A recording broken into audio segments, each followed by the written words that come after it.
Mayong udto. Okay, so mayong udto sa tanan, sama-sama ito mga altar server. So, sa reflection mo sa among grupo, ini ang mga rason nga nganong nag-altar server ang among grupo. So, kasi-kasi na iusar na mo. So, isip usa ka miyembro sa youth sa parokya, naa pa nato ang kakayahan ng serbisyo o gamiton ng mga ipanghatag sa Ginoo kanato. Pariha sa atong mga kamot, atong mga tigil, atong paghuna-huna para sa kayuhan. Ang pagserbisyo sa panahon sa misa kay isa sa mga paagi na among mabuhat ang kayuhan na ihatag sa Ginoo nato. Kay taga na tayo ng blessings nga nung nato gamiton. O itong isa ka rason na nag-altar server para magamit ito para sa kayuhan. Pero ang kaduha, kay makagama kung maayo na relationship o mas maila ang Ginoo. Kay according pa, dili tama ato sa langit, dili lang sa atong mga maayong buhat, kundi pinaagi sa ngalan sa atong Ginoo Jesucristo. Kay na pumulong ng langit at jawat na kaila sa atong Ginoo, diba? So mao na para mas maila atong Ginoo, mo itong nag-altar server. O isa pa na, sa adlaw sa Domingo, panahon sa pagpahulay, mas ganahan na mo na naati mabuhat o pinaagi sa pagserbisyo isip sa usa ka altar server, ang maayong mapaagi nga makatagan na mo importansya o meaning ang oras sa balaan adlaw, mao ang pagserbisyo sa simbahan pinaagi sa pag-altar server. Sana po na. Then ikatulo, last na rason, kay makakonect sa mga tao na naay respeto o importansya sa simbahan o sa Ginoo. Pinaagi sa pagka-altar server, nakagamamig relationships o bond sa mga tao na naay karina o idea o prinsipyo kanamo. Nga isa sa mga nindot o mga blessing na madawat nato alang mga tao din sa kalibutan. Alright.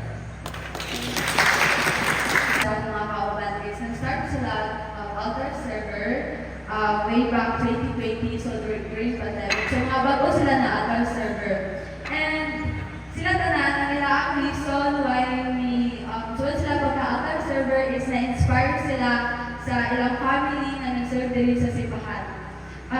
Ako di ay kay karang altar server na ko. So na ay karang altar server ani. So ako rin siguro din. So way back 2015 pa ko, so grade 4 pa ko ato. And ako na yung naman na to is kami na ng section sa mong room is ginamit sa religion teacher nga na ay training sa pag-altar server din sa Busaw. So kami tanan mga filming tanan na rin. Then to be honest, wala ko kami ba kung sa ng altar server. Nagkalapit ako kay kami nagitanan sa mga section ginaan na natin training din sa Busaw. And ako na yung naman na ito kay kinatatanan kayo nga ni training. So kaya dahil kami kaayo, so pipilian kami na kanang himong altar server. And sad to say, wala ko nakuha. Kay bata pa kayo ko ato and kanang wala ko na nakapasay sa training dito, kadali pa kayo ko kayo.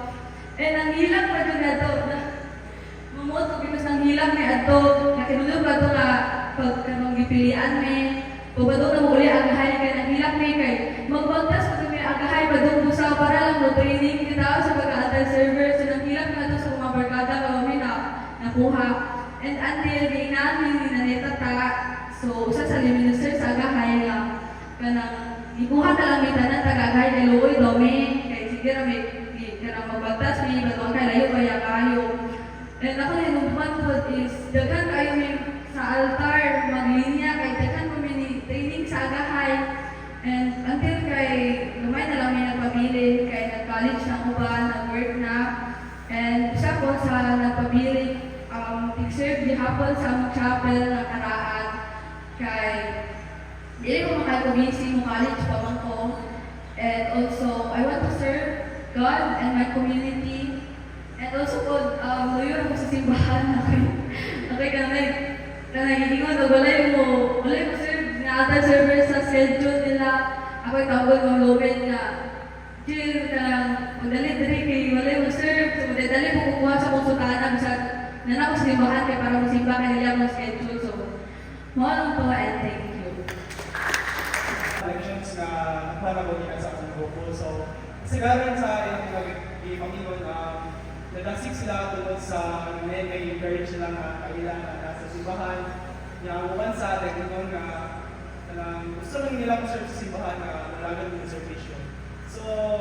So sa aking kaso, in my case, nagpapadasig ako mag-substan ko kay akong gagaw. So, kahit sa una, bata pa ko ng simba ko, especially in mga high masses, may miss ko magtanaw sa akong igagaw na saka sa altar, especially kay third version sa lang dala siya kisinso. So, ito yung encourage ako sunod. So, time na gawa ng simbahan na ng puno, mag-training para sa mga bago sa Kristan, ay ako encourage na para mga altar server. So, karoon na naging altar server. So, more than Sa among grupo, adunay klase-klaseng mga rason kung ano gusto na masulod pagka-altar server.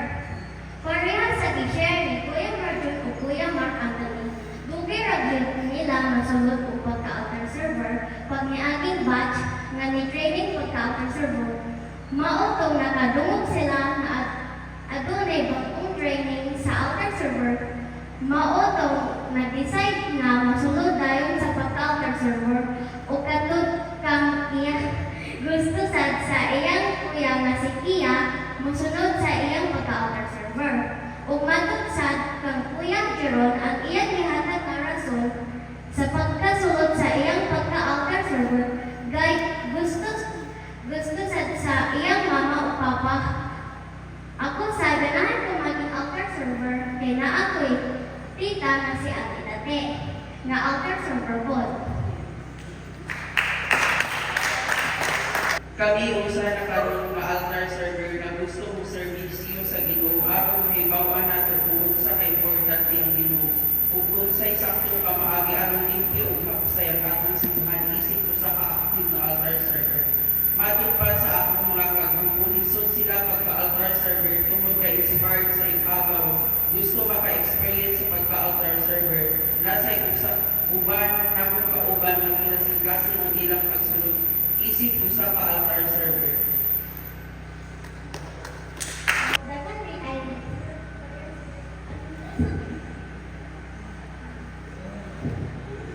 Kaya sa akong kagrupo, ang ilang person na nag-suot sila sa pagka-altar server is na-inspire sila sa kanang sa iyakaw, sa una pang mga altar server. Nakuan siya sa iyang papa, hindi pa niya sa iyang papa. So, kami, ako na ko anis, minsan altar server kay ug mo feel na mo nga gusto na altar server mo mas ma-confident may makatabang mo mag-grow kami tapos ang really